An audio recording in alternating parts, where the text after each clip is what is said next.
Of course, Simon might have proved me wrong. It can be difficult to catch out the man who's made a video on just about every subject, from history to the lake of What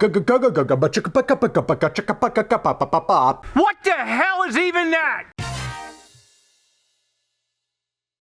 This video is brought to you by the legends over at Surfshark. Safety and security online are critically important. You can protect yourself online with Surfshark. Yeah, you can! Get 83% off and 3 months for free. There's a link below. More about them in just a bit. And now, today's video. Hello everybody, welcome back to another episode of Brain Blaze. Oh, my voice sounds a bit weak. This is it's Monday morning for me. Cracking on with some BB to start the week. But my voice is feeling like I haven't been doing any of this shit. It's all worn out, it's tired, it needs some abuse. Yes! Oh, no tears, please. It's a waste of good suffering. Things you've been doing wrong your whole life. What happens here? Danny writes me a script, I'm going to read it, and then Sam afterwards is going to sprinkle in some of the finest vintage memes that you have ever seen. Yes, let's do it. It might not have been the dream wedding that Eva Braun, holy shit. First line, and we're talking about Hitler's wedding. There goes my demonetization. Thank you, Danny. Had dreamed about since she was 17 years old and first fell in love with the man who was destined to become her husband. But as the modest wedding ceremony drew to a close in April 1945, Eva Braun may have reflected on at least how she had avoided the awkward experience of introducing the love of her life to her parents. Ah, Mr. and Mrs. Braun! Or I guess you'd be like Mum and Dad because they're her parents. Ah, Mum, Dad, meet my husband, Adolf. Oh. Enough. The madness stops here. Well, they'll probably be like super Aryan and so they'll be like, yes, good, I love the policy of exterminating the Jews, yes, good, we're big fans, Addy. Oh, God. F***ing Nazis, Jesus. It's one thing bringing in a guy with questionable prospects or shoddy table manners to the whole meet the in-law things, but imagine bringing Adolf Hitler home to tea. Well, like I just said, she's Eva Braun. She was probably into it. I don't know much about Eva Braun. But so maybe she was. No, she's gotta be. She's gotta be into it. You can't not be. And even if you weren't, shame on you then. You'd be like, Addy, I don't really know if you should be killing all the Jews. And I was silence! She should have popped him off. Hitler would have never stood for that anyway. His long-term relationship with Eva Braun was always kept hidden away from the public view as he felt it might diminish his sex appeal. And crushed the hearts of devoted female fans who went crazy over that mustache. Yeah, you and Charlie Chaplin, mate. But although he kept his bride waiting for 14 years, he finally agreed to marry Eva Braun in 1945. Wait, unless I'm mistaken, they definitely got married while he was in his Führer bunker, just as he was about to pop himself off, right? Glorious time. I made it today, I found out video. It's one of my favorite jokes that we've ever made on that channel. And it's and then Hitler did the bravest thing of his entire life. He broke into the Führer bunker, found himself, and shot himself in the head. It was a brave move, assassinating himself. But although we didn't call it brave, that sounds like Hitler actually did something good. But it was we made fun of it and being like, yeah, he did, at last. For there were no more worlds to conquer. We done did the good cookie that everybody liked, and now we get to go home. Admittedly, the wedding venue probably wouldn't have attracted a 5-star review on TripAdvisor. It was the Führer bunker in Berlin, where Hitler had retreated in defeat as the Soviet Red Army closed in on the capital. And the circumstances were not ideal. Following the service, Hitler laid on a little wedding breakfast for his new bride. It was probably mashed potatoes and broth, as Hitler was eating very little else by this point. Yeah, because he was all on meth, right? He was super addicted to drugs. And instead of going on a romantic honeymoon, they decided to commit suicide in order to avoid the disgrace of deposition or capitulation. Good. I'm sure some people are triggered by suicide, any talk of suicide. But in this case, it's yes! Finally! And spare a thought too for Hitler's dog Blondie, who was the first to test the cyanide capsules that the happy couple would later swallow, but before Hitler shot himself in the head. Wait, that's just doubly sure. You swallow some cyanide and shoot yourself in the head?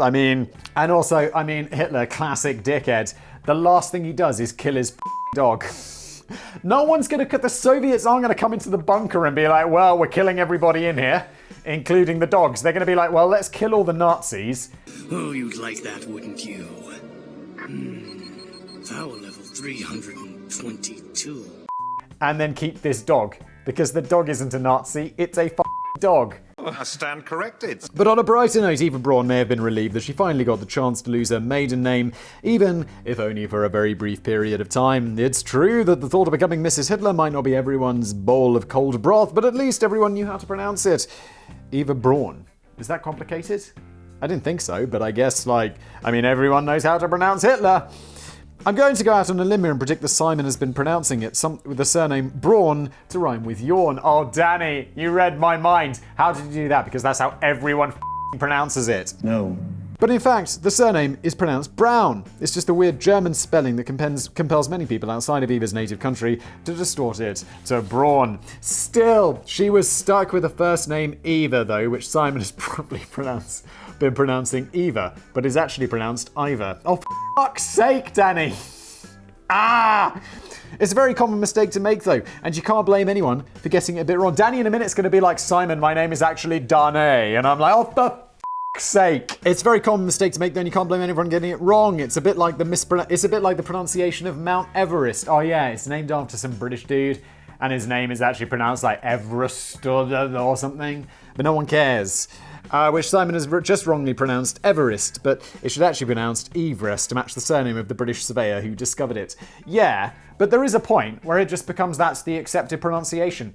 Like, if you go round and people are like, you'd be like, oh yeah, actually I did climb Mount Everest. I mean, also, who are you having a conversation with, for one? But then you'd be like, it's actually pronounced Everest. And the person who's climbed Mount Everest will be like, yeah, that's technically correct. And also what's technically correct is you're a bellend. Yes, a bell end. Of course, Simon might have proved me wrong. It can be difficult to catch out the man who's made a video on just about every subject, from history to the lake of What the hell is even that? in Massachusetts to the art of I don't know what was going on there, but they're very long, unpronounceable words. That's not my problem. It's yours. Also, what the are you up to, Massachusetts? But it's no great surprise to learn that many of us,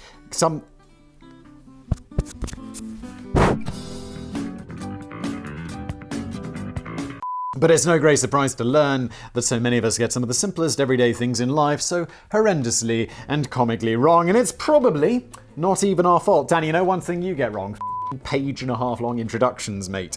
If our parents and teachers and mentors were doing it wrong, they were only ever going to pass on this blind ignorance to the next generation. So how many of the following things have you been getting wrong all your misguided life? And how many will Simon dare own up to? None of them, Danny. Well, maybe, I don't know. Look, I'm just going to go through and answer this honestly. I mean, that's what I'm saying right now. Maybe there's something to say. Better lie about that one.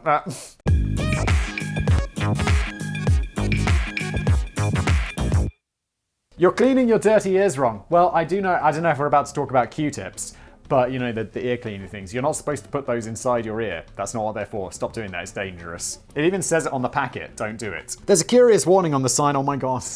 Danny and I, same page. There's a curious warning on the side of a typical box of cotton swabs or cotton buds or Q-tips. The wording varies from brand to brand, but the general message runs along the lines of, for the love of God, do not stick these things in your ears. Yes!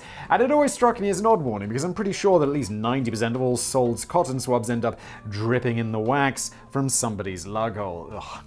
Earwax is nasty. Like, this is a nasty... I got no problem like people picking their nose and shit, you know, that's alright. But like, earwax is like... Ugh. It's not very nice. And it always struck me as an odd warning because I'm pretty sure that at least 90% of sold cotton swabs... What am I doing? I'm reading the same thing. Well, things I do wrong all the time. Read the script wrong. Oh, I can't believe I missed that. You've got to feel so dumb. And the manufacturers are well aware of this, but they still insist on playing this silent game with the consumer, in which they warn you not to stick a swab in your ear and then sell you a box of swabs to, well, stick in your ear. It's a bit like sticking a warning message on a vibrator, which reads, for neck massages only. That sounds like something they do in one of those countries where they're like, no. Like, I don't know, Afghanistan these days. They don't let women go to school anymore. So, yeah. It's sort of thing that you do to, like, legally get by it. you know? There are several good reasons why. Oh, by the way, there is a sponsor. This video is absolutely not sponsored by this company. But this is a Quip electric toothbrush, and it comes in this tube. Look at this. Look at this. This is a brand new one, so just let me open it up. And how do you do this? Oh, that's the... I don't even... Does it work? Yeah. And it just vibrates. And I'm like, what does that remind you of? I just travel with a regular ass toothbrush because, you know, I can make do without my electric toothbrush for a few days. Oh, stop vibrating. Thank you. Gay! There are several good reasons why you shouldn't be trying to get rid of excess earwax and debris with a cotton swab. The delicate eardrum is easily accessible with a cotton swab, and even the gentlest of prodding can result in a ruptured or perforated eardrum, which is no fun at all. Oh my god. Yes, no one likes that. Most of the time, you're not even removing all the earwax and debris, you're just pushing the stuff deeper inside, which is going to cause more serious problems down the line. And the main point is that you don't even need to be doing this anyway. Earwax is your friend. Obviously, if the stuff is dramatically oozing out of your ears, then you should probably go see a doctor. And don't be like, I'm gonna go see one of those ear candle people, because they're not doctors, and it's just witchcraft. And I think we covered this on a previous business Brain Blaze, probably what was back then, Business Blaze, or one of my other channels. And it's like, that's just bullshit. It's just totally a lie, and there is no science backing it up. So please stop it. And I really hope these people aren't like the chiropractic industry, where it's like, you say something bad about them, and they are gonna sue the out of you, allegedly. Which is why you probably rarely hear me talk anything about chiropractic industry, although obviously I have a lot of opinions about it, which will remain silent because otherwise, allegedly, I would be facing a great deal of legal trouble. Even if what I would say would be entirely true, I don't want to deal with the lawsuit bullshit. The fuck you are. But otherwise, the earwax is just trying to serve its function. It protects our ears from infection and damage, traps any dirt in the ear canal so that it doesn't reach the fragile eardrum, and prevents any water from leaking inside and getting stuck. There's a wide-held belief that it's perfectly okay to use cotton swabs to just clean your outer ear instead, but even this is wrong. Oh my god. Otolaryngologists insist that you really should stop poking around in your ear on any level. It's an accident waiting to happen. Oh my god. Once upon a time. You know that the iPad has that pencil, and the old one, it used to have this thing that you plugged into the bottom of the iPad, you know, this little cap on there. I was just using my iPad, like writing on there, taking some notes, and then for some reason I had stuck the pencil in my ear. I was like, maybe my ear was itchy or whatever, like, pop. You know, disgusting, but it happens. And the little magnetic top came off and got stuck in my ear. And I was like, oh my god. It was like, I took a picture of it. I don't think I still have it, but it was like right up in there. And I'm like, I'm gonna have to go to the hospital, aren't I? And I managed to get it out with a pair of pliers, just like, because it was right there. And I'm like, okay, I'm gonna take a crack at this. And if it goes any further in, then I'm gonna go to the hospital. And if I can get it, like, first try with the pliers, which, I mean, it was right up in there. I was like, we'll be fine. And I'm just like, what? Bosh, I got it out. And I was like, woof. Didn't really want to go to the hospital. And it's like, why is that in your ear? I was like, I'm stupid. That's not my problem. It's yours. Instead, they advise you to give ear candling a try. No, I'm only kidding. They don't advise that The best strategy is just to let nature take its course. The old earwax will naturally loosen a bit when you take a shower and fall out on its own accord while you're asleep. This is helped along by the fact that the skin in your ear canal is constantly growing in an outward spiral. Really? That's cool. And it's taking the earwax along when it sloughs off. So the best bet is just leave it well alone, if you hear what I'm saying. But I'm still curious to discover what the other 10% are actually doing with their cotton swabs. I don't know. I'll use them if I've got like a cut. You could dip them in the little alcohol thing and then do it on the cut and then put a plaster on there, I guess. That's what I use them for. I definitely don't use them in my ears because I'm not a savage. You're stocking up the beer fridge wrong. Ooh, I don't know if I know this one. But first, before we get into that, whatever is coming next, I wouldn't know. I recorded this in the future. It's how these things work. Could you tell? Do you use the internet? I mean, yeah, obviously, you're probably watching this on the internet right now, unless you'd like downloaded it into YouTube and then you're watching it later and you're not on the internet, maybe you're on an airplane or something like that. In that case, well, I mean, you were on the internet recently. In fact, you were probably in an airport on unsecure Wi-Fi, being like, yeah, I don't mind. Everyone can just steal all my shit. It's cool. It's cool. Don't worry about it. Look, that's one of the things. I'm well off the talking points already, but it felt like a good transition, right? Being in like on those public Wi-Fi spots, just don't use them, or make sure you got your VPN up and running. Just like fire that Surfshark baby up, and then people can't be looking at all your stuff and intercepting your data. Look, honestly, I don't know how all of this stuff works. All I know is that when I'm in an airport and it's like free airport Wi-Fi, I'm like, hell yeah, especially if I'm abroad, because otherwise the data charges get insane. It's like, oh my God, what's happened to my life? So I'm always like, yeah, I'll hop on that free Wi-Fi. But it's like, you know, it always makes me a bit nervous because, I don't know, you could be in some airport in the middle of nowhere, some backwards country, like, oh, it feels dodgy, doesn't it? But fire up that VPN and you know you're safe. Yeah, you are. Especially if you're going to do like any banking. Although while you're doing your banking in an airport, I don't know, don't do that, I guess. I mean, if you're going to do it, use a VPN. All right. Surfshark also has HackLock, search a database for your password. Sounds like a bad thing. It's not. They're the good guys. They let you know if they find it. You change your password and all of the other passwords that share that same password. You see how that works? Clever, eh? What else? Also Netflix. Yes, that's right. I mean, lots of different countries. There's all sorts of content that's not available in different places due to like geo restriction and all that kind of crap. Legal mumbo jumbo nonsense about contracts and where they can show television. Well, don't worry. With a Surfshark VPN connection, you just boom, pop that baby on. For me, I often hop over to America because, you know, it's like, yeah.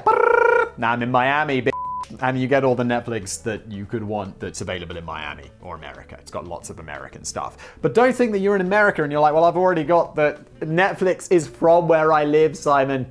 How could I possibly do better than Netflix in the good old US of A? Well, I don't know, but I live in Prague in the Czech Republic, and I was like on American Netflix wanting to watch a Mission Impossible movie. They weren't available. Turned off the VPN, back in my home country, and it's like, yeah, you can watch all the Mission Impossible movies. Big brain. Try it out. Surfshark is also totally unlimited, so if you want to download in RAW 8K, no one's going to be doing that. But go ahead, get 83% off and 3 months for free through the link in the description below, or use my code Blaze. Excellent. Thank you so much, Surfshark. Thank you for watching. And why am I ending the video? We're not ending the video. Back to the content. You're stocking up the beer fridge wrong. Ooh, I don't know if I know this one. And it's going to be important to my life. I don't have a beer fridge, but I feel like that's something I do need in my life. The weekend has arrived, and you've brought a case of 24 Heineken to celebrate. Oh, it's quite the weekend you've got planned. The idea is to get through them all on Friday and Saturday, hibernate under the covers until Sunday, and then wake up on Monday feeling fresh as a daisy. You place the full case on the kitchen worktop and open up one side of it. How do you get all the cans stacked nicely in the fridge before discarding the cardboard packaging? Good question. I'm going to say, if they're the big cans, I would lie them flat and then stack them in like one row and then another row and then one, like flat. I don't know, that's just how I do it. A lot of people would piss about just individually grabbing each of the 24 cans and placing them neatly inside the fridge, but that's going to take ages. And if you just ended up doing this every Friday night for the rest of your life, you'll probably be wasting about 156 hours of your precious time here on Earth. You can shave off stacking time by opening up the other ends of the box too. Now place the whole can on a shelf in the fridge, but one hand on the front cans, and then slowly pull out the cardboard box with the other hand. You now got 24 cans stacked neatly in the fridge, and it only took a couple of seconds. Mind blown. Fucking mind blown. This is the most useful thing I've ever learned on a Brain Blaze. I love it. I actually love it. It sounds simple enough, but not many people choose to do this method unless they've worked in a bar or a shop. I was shown a similar method for putting big cases of dog food on the shelf when I worked briefly at Tesco. Yeah, this is the thing. I feel like I was probably shown that once, and I was like, yeah, but stocking the shelves is the best work. Because it's like when you're at the till, you have to interact with people. If you're running around doing something, I don't know, in the bakery or whatever, but stacking shelves, all you do, you go out to the warehouse, you grab something, you put it on the shelves, you go back to the warehouse, and you can like really phase out. Like a large part of my working at a supermarket when I was a kid was just like, how easily can I just phase out? You know, that kind of like just autopilot, just like, and you just start thinking about your own and just mindlessly going about your tasks. Whereas working on the checkout, you're like, oh God, I can't phase out. I gotta talk to people, I gotta use a computer, oh, for sake. Oh, no tears, please. It's a waste of good suffering. So what my point was, I would spend as much time. I was like, I wanted it to look like I was working hard. So I worked really hard, but like not in an efficient way whatsoever. So I'd never do this trick. I'd be like, 100 cans of dog food? 1, 2. Like, I'll do it quickly, but just in a very inefficient way, because I'd like to maximize my phasing out time. I was such a good employee. I was the best. It was one of the few things of value that I learned from my Bell End manager, Trevor. But in typical fashion, he waited until I'd sent about 60 tins of dog food rolling across the shop floor before he impatiently showed me the right method in a manner that suggested I should have already known. Bell End, yes. You're playing Monopoly wrong. Oh my god, are you? I know. I didn't know the beer can one. I love it. I'm glad I learned something. Playing Monopoly wrong, I believe, is actually one of my most. It's got like 10 million views or something crazy like that. It's one of my most popular videos I ever made. On Today I found out about how you play Monopoly wrong. Very popular. I don't remember asking you a goddamn thing. Ah, the board games that warms the cockle of every cold capitalist's heart. Yes, I love Monopoly. I love exploiting my family for profit. You what? Glorious, glorious profit! I don't think I've ever come across such a popular game with such a terrible reputation. I've probably played Monopoly hundreds and hundreds of times over the years, and I've always quite enjoyed the banter, the trading, and the inevitable fierce arguments and punch-ups that signal the end of another jolly game. Yeah, honestly, Monopoly's quite a fun game. As long as you don't get too serious about it, it's a good laugh. But it's a game that can also elicit dismissive groans whenever the idea of playing is brought to the table. And I admit that it's a fundamentally flawed design. After the excitement of the initial property grab, the outcome usually becomes blindingly obvious. But everyone still has to spend hours moving around the board until the dice eventually play out the inevitable result. On an interesting side note, Monopoly was inspired by a very similar game created by Elizabeth Maggie in 1903 called The Landlord's Game, which was actually designed to illustrate how the system of renting enriches property owners while impoverishing the poor tenants. Oh, boo! No, I'm just kidding. That's capitalism is pretty up sometimes. The hope was that young children... It's like, yeah, I live in a city where it's like property prices are super expensive. And it's not because new people are coming onto the property ladder. It's just because giant property companies are buying shit and renting it. Or like rich people are buying it up and renting it. And I'm like, I get it, but it's also a bit shit, isn't it? The hope was that young children would carry this awareness of the brutal system into later life and, I don't know, become communists or something. The idea kind of became lost in Parker Brothers' most famous incarnation of the game, which young children encouraged to jump into the air and scream, "You owe me $2,000, you useless sack of shit." But I have to admit that over my hundreds of games of Monopoly, I've been adopting entirely the wrong strategy. The best strategy doesn't make the game any more exciting. In fact, it will probably ensure that your friends will refuse to play with you ever again. But it gives you a much better chance of winning. To check that you're playing it right, you need to ask yourself the 2 following questions. Wait, I thought this was going to be about, free parking doesn't give you any money, you have to auction off all the properties if no one buys it. There's all sorts of rules that actually make the game a lot better that no one plays with. Oh yeah, you can't loan other players money off the books. It's like, okay. All of these things which you think make it better just make it more because if you're just play the game according to the rules and you'll be fine.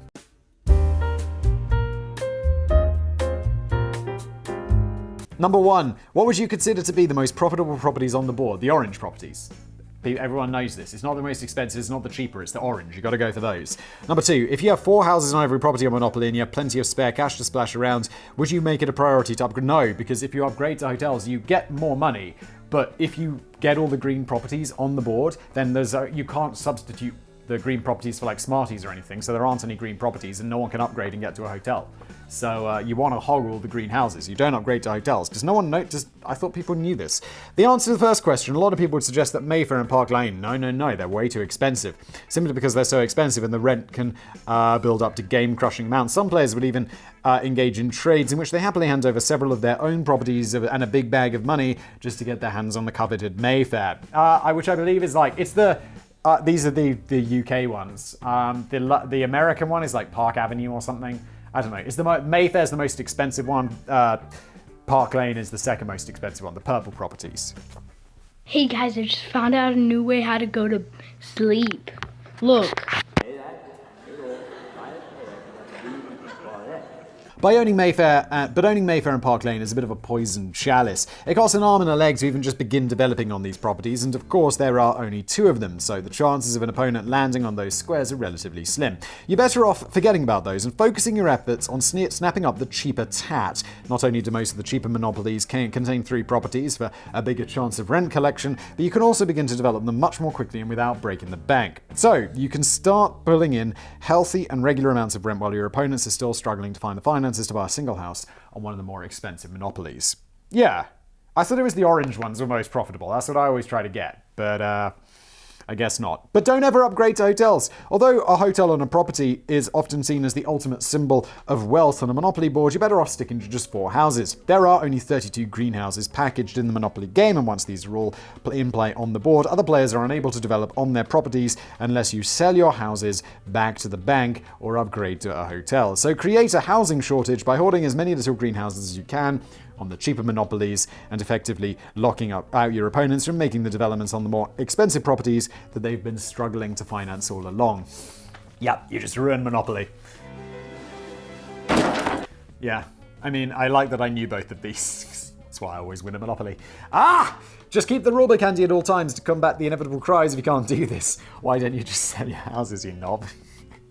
And next time it's probably safer just to suggest a game of Hungry Hippos. Yeah, also just don't play Monopoly. There's loads of better games that are more enjoyable and less combative. Like literally anything. Your reheated tea is getting cold.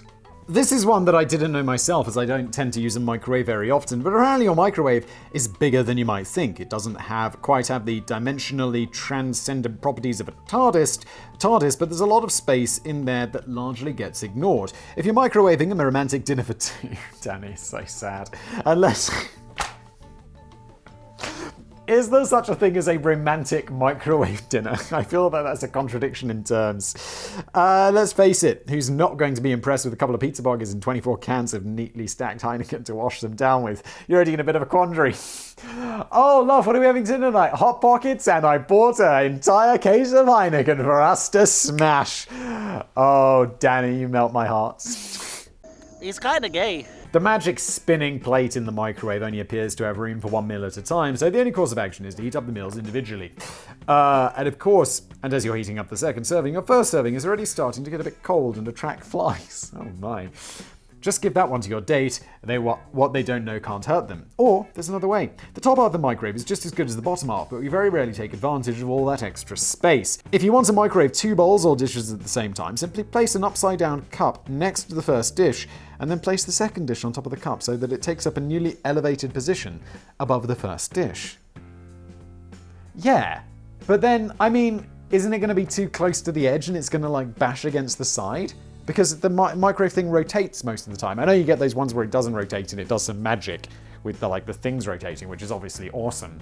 But my microwave doesn't have that, so I get the feeling I just really run out of space very quickly. I suppose you could put the cup in the center, like move the food around the edge and then put the cup in the center and a plate on top. We're thinking about this a great deal, but I will try and use this, Danny. Wow, this is such a useful brain place. Who would have thought you'd actually learn something here?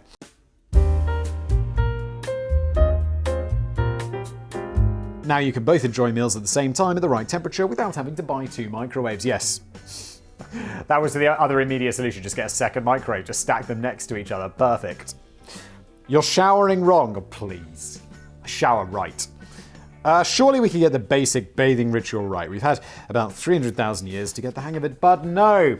If you enjoy taking a nice, long, hot, soapy shower first thing every morning, then you almost got every word in this sentence completely wrong. I have to say I shower at night before I go to bed because I don't understand. I used to shower in the morning, and my wife is a nighttime showerer. And I was like, what is this? Why are you showering at night? Everyone showers in the morning. What are you talking about? I'm a vampire! I'm a vampire! I'm a vampire! And she's like, you'll see. You'll see. And she gradually persuaded me, and I'm 100% convinced she's right, that showering in the evening just makes more sense. Because you've just been out all day, getting dirty, going to work, being in the car, I don't know, touching shit, and then you go to bed, in your clean bed, dirty, from all of the day's stuff. I'm like, this seems absurd to me now, and I can't believe that's how I did most of my life. And then you wake up in the morning and you take a shower. You know, if you wake up in the morning and take a shower, It's like, oh, all I was in a clean bed all night. I won't wake up and now I'm like, yeah, now I'm really dirty. You don't wake up dirty from the clean bed, do you? You've just been asleep all night. It makes no sense. Start showering. There should be a movement to change this. It makes no sense. That's not my problem. It's yours. For starters, a good shower should never be piping hot. Hot water inflames the skin, opens your pores, which promotes water loss and strips away your natural protective emollient oils, leaving you as dry and scaly as a member of the British royal family viewed through a natoscope. Ideally, the temperature should be lukewarm. That sounds fine, but a hot shower is really nice. If you have particularly sensitive skin, a cold shower will be much more beneficial than a hot shower. You shouldn't be standing around in the shower for any longer than about 10 minutes. Yeah, I mean, I have to say, I very rarely take a longer shower than 10 minutes, because I'm like, this is great. Well, I'm bored. Can I go do something else now? Except for the attention of a 5-year-old. As being under the spray for too long will dry out your skin. This isn't a problem for me, though, as my own shower starts leaking through the kitchen ceiling if it lasts for any longer than 7 minutes. Danny, you got a shower in a kitchen down there? So it could be an idea to invent your own system for sticking to a strict limit. Many soaps, particularly the nice smelly ones, are far too harsh on the body and will again strip your skin of moisture and natural oils. Yeah, but afterwards I'm like, oh man, I'm so glad I got rid of all those nasty natural oils. Disgusting natural oils. Lather me up, baby! That sounds like I have someone else showering with me, but I was more like talking about myself, lathering myself up. I don't know quite why I said it like that. I guess I'm just a bit stupid. It's kinda gay, man. Leading dermatologists advise that you ditch the soap and switch to gentle soap-free cleansers. What the f*** soap-free cleanser?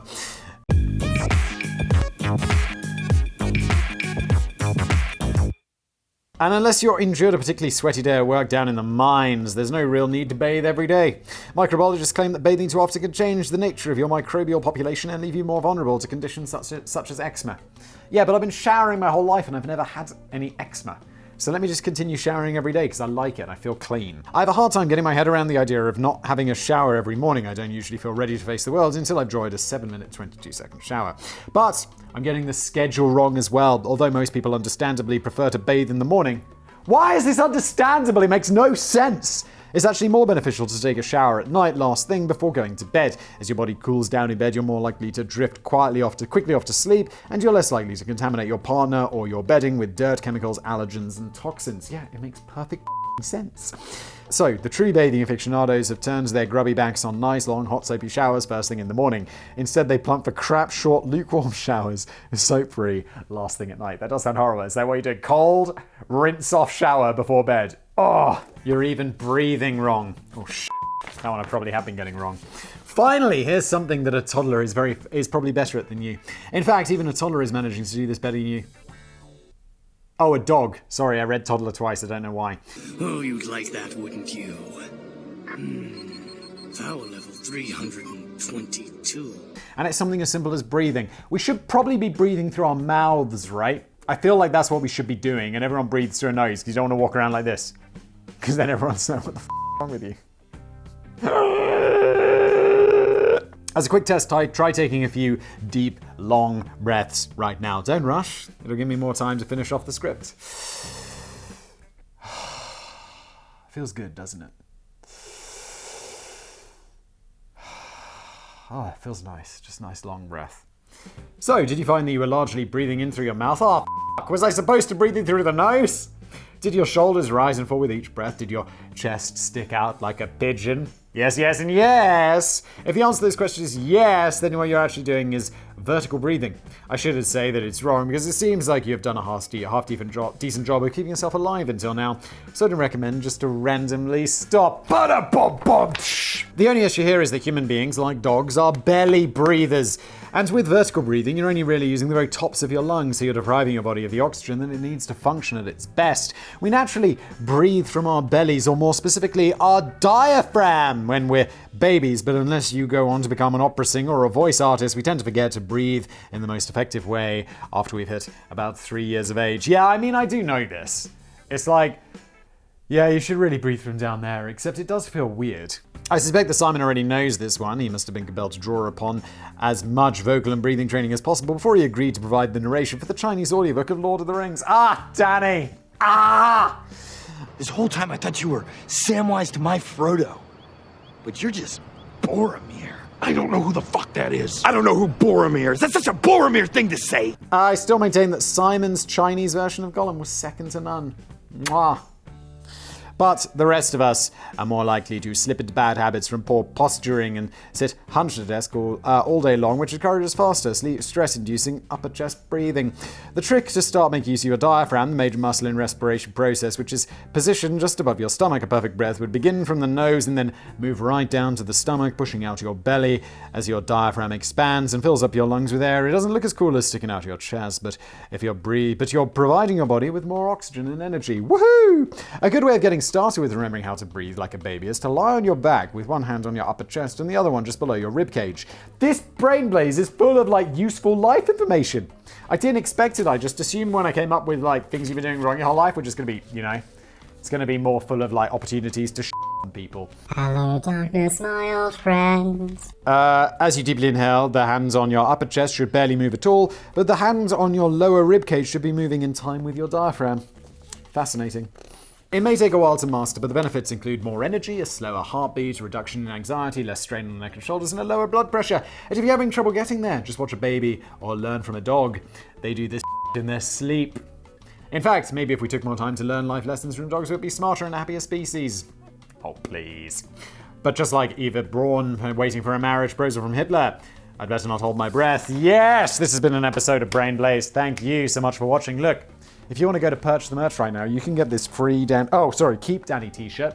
There's also a free Danny t-shirt with the chains broken, and all the money for the first month that this was sold, because it's only being sold for a month, because I didn't want to do all the calculations every month to send Danny the proceeds from this shirt. But the money from the free Danny shirt goes to Danny. The money from the Keep Danny shirt goes to me, because I got a capitalist heart and I have to get something out of this. So that's how it works. Purchasethemerch.co, yes, and I'll see you next time. Hello there, yes, I'm still here just to give a quick plug at the end of today's video to something new that I'm working on called Into the Shadows. It's a brand new channel from me, and if the name doesn't give it away, it's very much focused on the darker side of things. Early episodes have covered things such as how we fight the world's deadliest disease, how the Congo suffered the worst of colonialism, and how the Nazis escaped Europe to South America. So if you'd like to explore the darker side of history and science and humanity, please check out Into the Shadows. There is a link below, and goodbye for now.